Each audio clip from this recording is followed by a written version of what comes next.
प्यारे विद्यार्थियों, आप सभी को मेरा नमस्कार। मैं डॉक्टर नेमीचंद कुमावत, सहायक आचार्य हिंदी विषय, राजकीय महाविद्यालय की आपके इस बीए पार्ट थर्ड विषय हिंदी साहित्य के प्रथम प्रश्न पत्र की आज की इस ऑनलाइन कक्षा में मैं आप सभी का हार्दिक अभिनंदन और स्वागत करता हूं।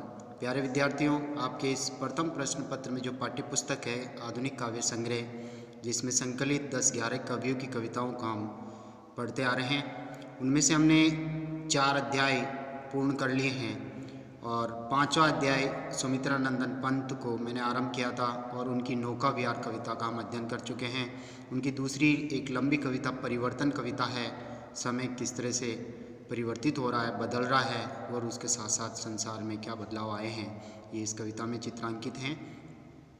तो इस कविता पर 2 ऑनलाइन कक्षाएं हम पढ़ चुके थे और यहाँ तक हमने पढ़ लिया था मोतियों जड़ी ओस के डार, हिला जाता चुपचाप बयार। आज से हम इसके अग्रिम पंक्ति से हम शुरू करने जा रहे हैं। आप ध्यान से सुनिए। खोलता इधर जन्म लोचन, खोलता इधर जन्म लोचन, मूंदती उधर मृत्यु क्षण क्षण। यानी कहने का तात्पर्य आज का जो आधुनिक युग का मनुष्य जो जीवन है वो क्षणभंगुर है, अस्थायी है, अमर रहने वाला नहीं है। समय बड़ा बलवान है जो बदलता है मनुष्य के जीवन को। तो खोलता इधर जन्म लोचन कहने का तात्पर्य मनुष्य का इस पृथ्वी तल पर जैसे जन्म होता है उसके नेत्र खुलते हैं और सृष्टि के सौंदर्य को निहारता अपने जीवन को आरंभ करता है और थोड़े ही समय में असामयिक वो मृत्यु को प्राप्त हो जाता है। कोई न कोई दुर्घटना, कोई न कोई हादसा का वो शिकार हो जाता है। तो मनुष्य जीवन अस्थिर है। तो मूंदती उधर मृत्यु क्षण क्षण, और मृत्यु उसको अपना काल का ग्रास बनाती जाती है। यानी आज का मनुष्य जीवन संकटग्रस्त है, उसके ऊपर कभी भी संकट आ सकता है, संकट हमेशा मंडराता रहता है। अभी उत्सव व हास उल्लास, यानी कहने का तात्पर्य मनुष्य के जीवन में आमोद प्रमोद आरंभ होते हैं। 4 दिन की चांदनी, फिर वही अंधेरी रात। यानी कहने का तात्पर्य यह है कि वो उत्सव, आमोद और प्रमोद में, वैभव विलास में अपना सुखमय जीवन जीता है और थोड़े ही समय बाद वो दुखों में परिवर्तित हो जाता है। अभी अवसाद अश्रु उच्छ्वास, और थोड़े ही समय बाद क्षण भर बाद में उसके सुख जो है वो दुखों में परिवर्तित हो जाता है, आनंद जो विषाद में परिवर्तित हो जाता है। तो आज के मनुष्य का जीवन संकटग्रस्त है, हमेशा खुशियाँ नहीं रहती, दुखों का आगमन हो जाता है। मनुष्य जन्म लेते ही ये नहीं कह सकता कि मैं अमर रहने वाला हूँ। सुबह जन्म लेके लोचन खोलता और थोड़े समय बाद में वो मृत्यु को प्राप्त हो जाता है। तो आज का जीवन जो है अस्थिर है, ये समय बदल गया है, परिवर्तनशील है समय, ये कलयुग है। कलयुग में कुछ भी, नथिंग इज इम्पॉसिबल, कुछ भी असंभव नहीं है, सब कुछ संभव हो जाता है। अचिरता देख जगत की आप, शून्य भरता समीर निश्वास, डालता पातों पर चुपचाप ओस के आंसू नीलाकाश, सिसक उड़ता समुद्र का मन, सिहर उठते उडगन। इस पंक्ति में कवि ये कहना चाह रहे हैं, अचिरता देख जगत की आप। अचिरता, अचिरता का मतलब अस्थिरता, यानी संसार में मनुष्य का जो जीवन है वो अस्थिर है। शून्य भरता समीर निश्वास, समीर हवा, यानी मनुष्य के क्षणभंगुर शरीर से अत्यंत दुखित होकर के हवा जो है वो एकांत में बैठ करके निश्वासें भरती है, इस मनुष्य जीवन की अस्थिरता को लक्षित करके। डालता पातों पर चुपचाप ओस के आंसू नीलाकाश, यानी नीला आकाश जो मनुष्य के ऊपर छत का कार्य कर रहा है, यानी वह भी आकाश भी मनुष्य की इस दुर्दशा को देख करके कि अभी ही तो आमोद प्रमोद से वो जीवन जी रहा था और अचानक दुखों के पहाड़ उसके ऊपर टूट पड़ते हैं। अभी ही तो उसका जन्म हुआ था और जीवन आरंभ हुआ और वो मृत्यु को प्राप्त हो जाता। तो मनुष्य की इस क्षणभंगुर इस जीवन की दुखद दशा को देख करके आकाश भी मौन रूप में रोता है। तो डालता पातों पर, और वह पत्तों के ऊपर, पेड़ों की जो पत्ते, पेड़ों के पत्ते हैं उन पत्तों पर अपनी अश्रु रूपी बूंदें, ओस की बूंदें वो गिराता है। सिसक उठता समुद्र का मन, सियर उठते उडगन, और मनुष्य की इस अस्थिर जीवन को देख करके पूरी प्रकृति रो पड़ती है। यानी कहने का तात्पर्य मनुष्य का जीवन अमर नहीं है, शाश्वत नहीं है। प्रकृति जो शाश्वत है हमेशा वो रहती है। कई मनुष्य के जो है जन्म मरण के चक्कर में उसका आवागमन का मार्ग बना रहता है। कई योनियों में मनुष्य जन्म लेता है और मृत्यु को प्राप्त हो जाता है, लेकिन प्रकृति यहाँ पर स्थिर है जो मनुष्य की इस दशा को देख करके वो भी रो रही है। तो शीशक उठता समुद्र का मन, सियर उठते उडगन। कहने का तात्पर्य समुद्र का हृदय भी जो गंभीर होता है वह भी मनुष्य की इस दुर्दशा को देख करके, इस अस्थिर जीवन को देख करके वह भी विचलित हो जाता है, वह भी रो पड़ता है और लहरों के रूप में अपना प्रभाव दिखाता है। सियर उठते उडगन और सितारे भी लगातार मनुष्य की इस अस्थिर जीवन की इस दुर्दशा को देख करके, बदलते हुए इस जीवन को देख करके तारे भी सिहर जाते हैं, वो भी रो पड़ते हैं, वो भी रोमांचित हो जाते हैं। यह निष्ठुर परिवर्तन। अब कवि हाँ इस परिवर्तन को संबोधित करते हुए कह रहे हैं, इस समय के बदलाव को संबोधित कर रहे हैं, इस विधाता रूपी परिवर्तन को वो कह रहे हैं कि तुम्हारे इशारे पे ही ये जगती चलती है, सारा संसार तेरे इशारे से संचालित होता है। ये पूरा विश्व एक रंगमंच है जिस पर है परिवर्तन तो तरह तरह के दृश्य पटल दिखाता जाता है, तरह तरह के इस रंगमंच पर तू नृत्य कराता है संसार के प्राणियों को। यह निष्ठुर परिवर्तन अर्थात तू इसे परिवर्तन को निर्दयी कहा है, इसे किसी के ऊपर दया नहीं करता। समय बड़ा बलवान है, बड़ा ताकतवर है, इसके सामने किसी की नहीं चलती। समय किसी के समक्ष झुकता नहीं है, बल्कि ये समय मनुष्य को झुकाता है और मनुष्य को अपने इशारों पर नचाता है। तुम्हारा ही तांडव नर्तन विश्व का करुण विवर्तन। कहने का तात्पर्य ये तेरा ही प्रलय है, तेरा ही नृत्य हैं और तेरे नृत्य के साथ साथ पूरे संसार के प्राणियों को नाचना पड़ता है। विश्व का करुण विवर्तन, करुण यानी दारुणिक अत्यंत, और विवर्तन यानी परिवर्तन बदलाव। ये कारुणिक परिवर्तन तेरे ही कारण हो रहा है। तुम्हारा ही नयनोन्मिलन नेत्रों का मिलना, यानी कहने का तात्पर्य तेरे नेत्र खुलते हैं तो सृष्टि का विकास होता है, तेरे नेत्र बंद होते हैं तो सृष्टि पतन की ओर अग्रसर होती है। अर्थात तेरे ही इशारे पर ये सारा संसार संचालित हो रहा है। निखिल उथाल पतन अर्थात तेरे नेत्र जिस तरह से पलकें झपकते हैं, पलक खोलते हैं तो संसार का पूरे ब्रह्मांड का उत्थान होता है, और जैसे ही तेरी पलकें बंद होती है तो आंखें मूंद लेता है तो सृष्टि का पतन आरंभ होने लग जाता है। यह वसु की सहस्र फन, और यहाँ इस परिवर्तन को एक सहस्रनाग की उपमा दी है कवि ने। उसे कहा है तेरे सहस्र हजारों फन, हजारों मुख हैं और इन हजारों मुखों के द्वारा तुम इन सृष्टि के प्राणियों का काल का गहार बनाते हो, अपना ग्रास बनाते हो। लक्ष्य अलक्षित चरण तुम्हारे चिन्ह निरंतर, यानी कहने का तात्पर्य लक्ष्य दिखाई देना, अलक्षित नहीं दिखाई देना। दृश्य अदृश्य तेरे चरण हैं, चरण तुम्हारे चिन्ह निरंतर। कहने का तात्पर्य जैसे जैसे है समय तो आगे बढ़ता जाता है तो परिवर्तन, तुम आगे बढ़ते जाते हो, परिवर्तन करवाते जाते हो और अपने पीछे पद चिन्ह छोड़ते जाते हो, अपनी कहानी पीछे छोड़ते जाते हो। छोड़ रहे हैं जग के विक्षत वक्ष स्थल पर, और इस संसार की छाती पर तो अपने विनाश के पद चिन्ह पीछे छोड़ते हुए जा रहे हो, यानी सृष्टि में प्रलय रचाते जा रहे हो और उसकी कहानी पीछे अंकित होती जाती है।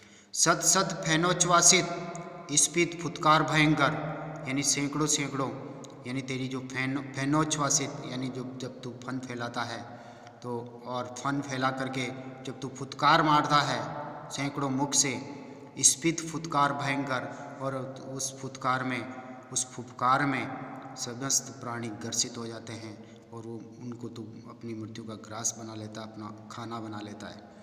हे परिवर्तन तू बड़ा निर्दयी है। घुमा रहे घनाकार जगती का अंबर, और इस संसार को तू घने अंधेरे में थोड़ी ही देर में ग्रसित कर लेता है। मृत्यु तुम्हारा गरल दंत, यानी मनुष्य की जो मृत्यु होती है वो तेरा जहरीला दांत है। हे शेषनाग, तेरे दांतों में जिस तरह से जहर समाता है और तू जिसको भी ग्रसता है उसको जहरीला कर देता है। हे परिवर्तन रूपी शेषनाग, तेरे जहरीले दांत हैं। कंचुल कल्पांतर, और तेरी जो कंचुली है जो तू वस्त्र उतारता है वो एक तरह से कल्पांतर है, वो युग परिवर्तन का संकेत हैं। अखिल विश्व ही विवर, और सारा संसार ही तेरा बिल है, तेरी बाम्बी है, तेरे रहने का छिद्र है। हे परिवर्तन रूपी शेषनाग, इस सृष्टि के कण कण में तुम व्याप्त हो, सब जगह फैले हो। वक्र कुंडली मार करके तुम बैठे हो। दिक्मंडल, इन सारी दिशाएं दिशाओं में तेरी व्याप्ति है, यानी दिशाएं तेरा गहरा है, तेरा कुंडलासन है, तुम वहाँ बैठे हो, अर्थात तेरे से कोई भी अछूता नहीं है। सृष्टि में हे परिवर्तन, तुम्हारे इशारे पे ही सब बदलाव आते हैं। हे दुर्जयी विश्वजीत, अर्थात विश्व के कोई भी प्राणी तुझे जीत नहीं सकते हैं। तो तेरे समक्ष हे समय, हे शेषनाग रूपी समय, तेरे सामने सब परास्त होते हैं। नवाते सत सुरवर नरनाथ, नवाते यानी सिर झुकाते हैं। हे परिवर्तन, तुझे नमन करते हैं, तेरे ऊपर आज तक किसी ने विजय प्राप्त नहीं की है। सुरवर श्रेष्ठ देवतागण तेरे समक्ष झुकते हैं, नमन करते हैं तुझे। नरनाथ, जो मनुष्य रूपी जो राजा है इस पृथ्वी पर, वे भी बार बार तुझे नमन करते हैं। हे निर्दयी परिवर्तन, तू कैसा अपना तांडव नृत्य इस प्रकृति पे दिखा रहा है।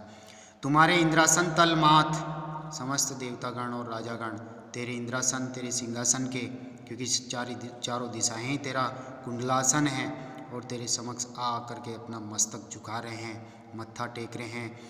घूमते शत शत भाग्यनाथ, सतत रथ के चक्रों के साथ, और जो है समय रूपी विधाता, तेरा जब समय चक्र चलता है, तेरा रथ जब चलता है, तो उस रथ चक्र में पता नहीं कितने लोग उससे ग्रसित हो जाते हैं, कितने पीड़ित हो जाते हैं। तो घूमते शत शत भाग्यनाथ, और कहने का तात्पर्य वह सभी, उनका भाग्य चक्र जो है बदलता जाता है। जैसे जैसे तेरा चक्र चलता है, समय चक्र चलता है, उसी के साथ साथ मनुष्य के भाग्य परिवर्तित हो जाते हैं। अमीर से गरीब हो जाता है और गरीब से वो अमीर हो जाता है। तो समय चक्र के साथ साथ मनुष्य का भाग्य भी अनवरत परिवर्तनशील है। कभी यहाँ ये संकेत दे रहे हैं, तुम नरसंस नृप से जगती पर चढ़ नियंत्रित करते हो, संस्कृति को उत्पीड़ित पदमर्तित। कहने का ताम तुम नरसंस हो, यानी एक तरह से हत्यारा हो, तुम निर्दयी निष्ठुर हो, तुम हिंसक हो, हिंसा कराते हो इस पृथ्वी पर। नृप से अर्थात तुम एक हिंसक क्रूर राजा हो, जो इस संसार रूपी अपने राज्य पर वो अनियंत्रित आक्रमण करता है। समय तू भी एक क्रूर राजा की तरह इस पूरे संसार पर अपना आक्रमण कर रहे हो, करते हो संस्कृति को उत्पीड़ित, यानी कहने का तात्पर्य संसार को तू उत्पीड़ित करते हो, पीड़ा पहुंचाते हो, कष्ट पहुंचाते हो, पदमर्दित, और अपने पैरों से तुम उसको कुचलते जाते हो। नग्न नगर कर, और शहर को तुम नग्न कर देते हो, अर्थात उसे श्रीहीन कर देते हो, उसकी शोभा का हरण कर लेते हो। भग्न भवन, और सारी महल अटालिकाओं को तुम खंडर में परिवर्तित कर देते हो। कभी तूफान आ जाता है, कभी आंधी आ जाती है, कभी जल प्रलय हो जाती है, कभी कोई न कोई देवीय बाधा उपस्थित होकर के सभी खंडर भवन जो है खंडर में परिवर्तित हो जाते हैं। नगर जो बसे हुए हैं वो नग्न हो जाते हैं, उसकी सौंदर्य शोभा का तुम हरण कर लेते हो। प्रतिमाएं खंडित, और सारे देवी देवताओं की प्रतिमाओं को तुम खंडित कर देते हो। हर लेते हो विभव, विभव यानी वैभव विलास, इस सारी पृथ्वी का तुम हरण कर लेते हो।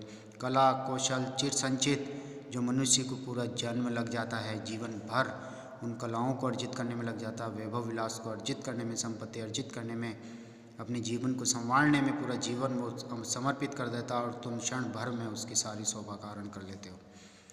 आदि व्याधि बहुवृष्टि वात उत्पात अमंगल वहनी बाढ़ भूकंप तुम्हारे विपुल सैन्य दल। हे परिवर्तन, ये तेरी सेनाएं हैं। हे परिवर्तन रूपी क्रूर राजा, ये तुम्हारी सेना है, जिस सेनाओं के माध्यम को तुम हथियार बना करके इस सारी पृथ्वी के समस्त इस प्रजाति का तुम संहार कर देते हो। कभी आधी तो कभी व्याधि, यानी बीमारियों से तुम ग्रस्त कर देते हो। कभी शारीरिक बीमारी लगा देते हो, तो कभी मानसिक बीमारी से इस मानव जाति का हरण करते हो। कभी बहुवृष्टि, कभी बहुत अधिक बाढ़ जैसा दृश्य उपस्थित कर देते हो, बहुत अधिक वर्षा। वात, कभी भयंकर आंधी तूफान चलाते हो, कभी उत्पात मचाते हो, और कभी अमंगल का कार्य करते हो। वहनी, कहीं आग लगा देते हो, और कहीं बाढ़ जैसा दृश्य उपस्थित कर देते हो, और कभी भूकंप। तो कहने का तात्पर्य ये तेरी विशाल सेना है, विशाल सेना के ये विशाल चेहरे हैं, और इनके माध्यम से तुम तांडव नृत्य ही संसार में मचा रहे हो, और जो सभी तुम्हारे काल का ग्रास बनते जा रहे हैं। हे निरंकुश, अर्थात एक क्रूर निरंकुश परिवर्तन रूपी राजा, पदाघात से जिनकी विवल दिल हिल हिल उठता है टलमल, पद दलित धरातल। हे निरंकुश परिवर्तन रूपी राजा, तेरे पदाघात से, तेरे आक्रमण करने से जब तू आगे बढ़ता है, तो तेरे पैरों के आघात मात्र से सबके हृदय हिल उठते हैं। सबके हृदय दहल जाते हैं, सब कांप जाते हैं, टलमल एक तरह से वो कांप जाते हैं, पद दलित धरातल, अर्थात हे समय तेरे पैरों के द्वारा ही सारा संसार कुचला जाता है और तुम तरह तरह के इस संसार रूपी रंगमंच पर कई तरह के दृश्य तुम दिखाते हो। जगत का अविरल हृदकंपन, जगत का अविरल हृदकंपन अर्थात हृदय को कंपा देने वाला तेरा लगातार ये क्रियाकलाप, तुम्हारा ही भय सूचन अर्थात तेरे भय से ये सारा संसार कांपता है। निखिल पलकों का मौन पतन, तुम्हारा ही आमंत्रण, कहने का तात्पर्य जो पूरे संसार में जो पलकें खुली हुई है, जो मनुष्य जीवन जी रहा है पलकें खोल खोल करके, और वह वो मौन रूप में ही तुम उनका पतन कर देते हो। अभी आंखें खुली नहीं और तुम मृत्यु को आमंत्रित कर देते हो, यमराज को बुला देते हो। कहने का तात्पर्य तुम मृत्यु को देवता हो, जन्म तुम्हारे किससे ही मनुष्य पाता और मृत्यु भी तुम्हारे ही हाथों लिखी है। हे समय रूपी परिवर्तन क्रूर राजा, तुम बहुत निर्दयी और निष्ठुर हो। विपुल वासना विकच विश्व का मानस शतदल, छान रहे तुम कुटिल काल कृमि से घुस पल पल, तुम्ही स्वेद सिंचित संस्कृति के स्वर्ण शस्य दल, दलमल देते वर्षों पल बन वांछित कृषि फल, अहे शतत ध्वनि स्पंदित जगति का दिक्मंडल, नेश गगन का सकल तुम्हारा ही समाधि स्थल। प्यारे विद्यार्थियों, आज की इस ऑनलाइन कक्षा को हम यहीं समाप्त करते हैं। तुम्हारा ही आमंत्रण तक, विपुल वासना विकच विश्व का मानस शतदल, यहाँ से हम अगली ऑनलाइन कक्षा को आरंभ करेंगे। तब तक के लिए आपको धन्यवाद। जय हिंद। Thank you.